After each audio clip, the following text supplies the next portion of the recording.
내가 이스라엘 자손에게 가서 이르기를 너희의 조상의 하나님이 나를 너희에게 보내셨다 하면 그들이 내게 묻기를 그의 이름이 무엇이냐 하리니 내가 무엇이라고 그들에게 말하리이까?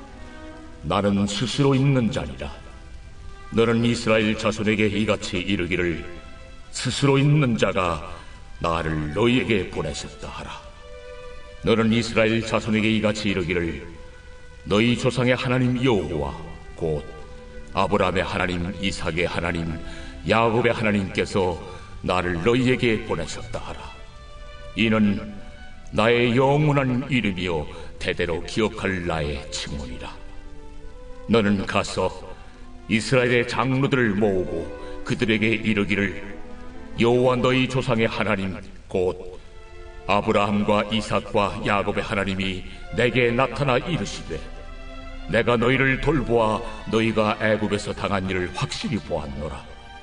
내가 말하였거니와 내가 너희를 애굽의 고난 중에서 인도하여 내어 젖과 꿀이 흐르는 땅 곧 가나안 족속, 헷 족속, 아모리 족속, 브리스 족속, 히위 족속, 여부수 족속의 땅으로 올라가게 하리라 하셨다 하면 그들이 네 말을 들으리니 너는 그들의 장로들과 함께 애굽 왕에게 이르기를 히브리 사람의 하나님 여호와께서 우리에게 임하셨은즉 우리가 우리 하나님 여호와께 제사를 드리려 하오니 사흘 길쯤 광야로 가도록 허락하소서 하라. 내가 아노니 강한 손으로 치기 전에는 애굽 왕이 너희가 가도록 허락하지 아니하다가 내가 내 손을 들어 애굽 중에 여러 가지 이적으로 그 나라를 친 후에야 그가 너희를 보내리라. 내가 애굽 사람으로 이 백성에게 은혜를 입히게 할지라. 너희가 나갈 때 빈손으로 가지 아니하리니 여인들은 모두 그 이웃사람과 및 자기 집에 거류하는 여인에게 은폐물과 금폐물과 의복을 구하여 너희의 자녀를 꾸미라. 너희는 애굽 사람들의 물품을 취하리라.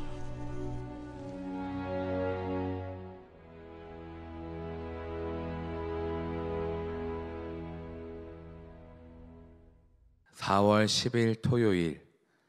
여호와 하나님, 그분의 높으신 구원 계획. 출애굽기 3장 13절에서 22절입니다. 14절에 나는 스스로 있는 자이니라. 영어 성경이 더 좋습니다. I am who I am. 나는 나야. 하나님이 자신을 이스라엘에게 소개할 때 나는 나야. 나는 나다. 그 어떤 단어와 표현으로 인간이 하나님을 제대로 설명할 수 없고 정의할 수 없습니다. 게다가 하나님의 생각까지 우리는 전혀 알지 못합니다.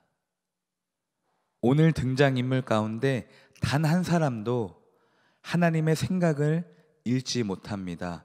모세는 하나님이 자신을 이스라엘 백성의 지도자로 삼으실 줄 전혀 몰랐습니다. 장로들은 가나안 땅으로 올라갈지 몰랐습니다. 그저 여기서 구원받는 줄 알았어요. 애굽 왕은 이스라엘 백성들이 광야로 나갈지 몰랐고 애굽 사람들은 이스라엘 백성들이 자신들을 이기며 자신들의 재산을 전리품으로 가져갈지 전혀 몰랐습니다. 그러니까 아무도 몰랐습니다. 이처럼 아무도 몰랐다는 것은 오늘도 하나님의 생각과 나의 생각이 전혀 다르고 분명히 차이가 크다는 것입니다. 그래서 저는 사실 남의 말을 잘 안 듣습니다.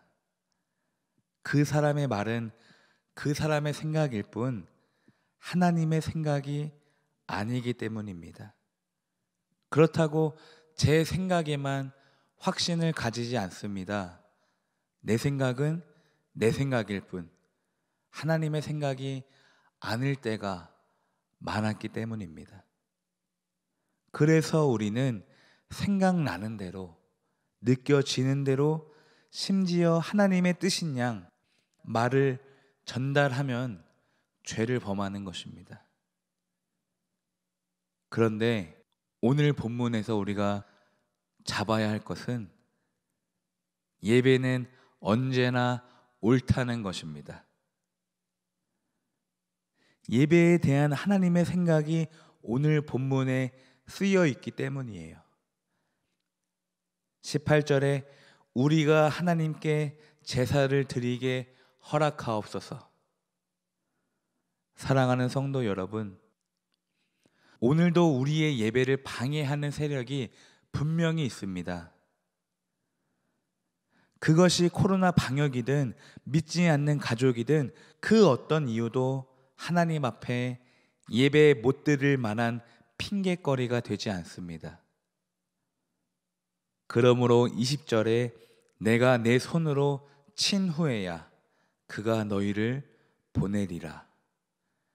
예수의 이름을 사용하십시오, 여러분. 예수의 이름을 사용하는 게 신자에게 더 상식적인 일입니다. 방역을 지키는 것보다, 가족을 위하는 것보다 예수의 이름을 사용하는 게 믿는 우리에게 더 현실적이고 더 상식적인 일이라고요. 우리가 예배 드릴 때 우리 삶의 전리품이 가득할 것입니다. 나눔교회 담임 목사로서 분명하게 말씀을 드립니다. 여러분, 대면 예배를 드리도록 노력하시길 바랍니다. 다시 분명하게 말씀드릴게요. 대면 예배를 드리세요. 성경에 비대면 예배는 없습니다. 우리가 어쩔 수 없는 상황에서 온라인 예배를 드리는 것이지 그것이 대면 예배의 대체품이 될 수 없습니다. 비대면 예배는 수단과 도구일 뿐이지 오로지 그것만 붙들 수는 없습니다. 그래서 방역이 올라갈수록 여러분 더 많이 기도하시기를 바랍니다. 지금 더 올라간다고 하잖아요. 이런 상황에서 저도 땡기고 싶지 않아요, 사실.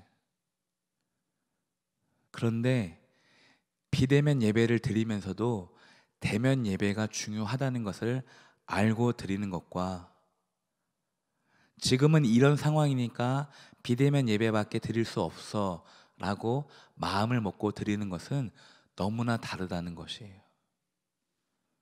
그러나 믿습니다.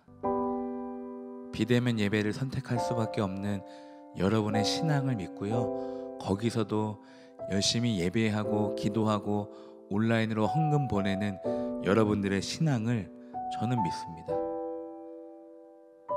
그러므로 함께 기도하자고요. 이 상황을 하나님께서 빨리 보내실 수 있도록 하나님이 애구방을 치신 것처럼 하나님 이 상황을 계속해서 우리에게 두지 마시고 우리가 광야로 나아가서 출애굽을 하여서 하나님께 마음껏 예배할 수 있는 그 상황과 시간과 환경을 우리에게도 허락하여 주옵소서. 하나님이 치시면 가능합니다. 예수의 이름을 사용하십시오. 내가 예수의 이름으로 명하노니 이 나라 이 민족 가운데 예배를 묻고 방해하는 세력들은 나사렛 예수의 이름으로 떠나갈지어다. 나눔교회 안에 예배를 묻고 방해하고 예배가 예배되지 못하게 상식을 막아버리는 그 악한 영은 이 시간 예수의 이름으로 떠나갈지어다. 예수님, 그 능력의 이름, 그 생명의 이름으로 묶여있는 우리의 영을 풀어주시고 회개의 영, 예배하는 영을 이 시간 회복시켜 주시옵소서. 우리 모든 청년들에게 성령을 부어주셔서 예배가 생각나게 하시고 교회가 생각나게 하셔서 하나님 한 시간 한 마음 한 뜻으로 함께 예배하게 하여 주옵소서. 애굽에 눌러 앉아서 종살이를 하시든지 하나님의 말씀을 들고 온 모세를 따라 출애굽을 감당하시든지 그것은 여러분의 선택입니다. 분명한 건 하나님은 여기서 나가라, 광야에서 예배를 드리라고 말씀하셨습니다. 기도하겠습니다.